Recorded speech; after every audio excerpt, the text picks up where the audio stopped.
ದಾಸರ ಕಂಡ ನಮಗೆ ವೈಕುಂಠ ಯಾಕೆ ಬೇಕು ಮುಂದಿನ ನನ್ನ ಜನ್ಮ ಬರೆದಿಟ್ಟನಂತೆ ಬ್ರಹ್ಮ ಇಲ್ಲಿಯೇ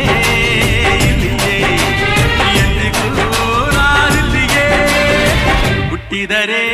ಕನ್ನಡ ನಾಡನ್ನು ಹುಟ್ಟಬೇಕು ಮೆಟ್ಟಿದರೆ ಕನ್ನಡ ಮಣ್ಣ ಬಿಟ್ಟಬೇಕು ಇದು ಕೆಟ್ಟ ಚಾವಂಡಿ ಇದು ವಿಧಿಯೋಡಿಸುವ ಬಂಡಿ ಬದುಕಿದು ಕೆಟ್ಟ ಚಾವಂಡಿ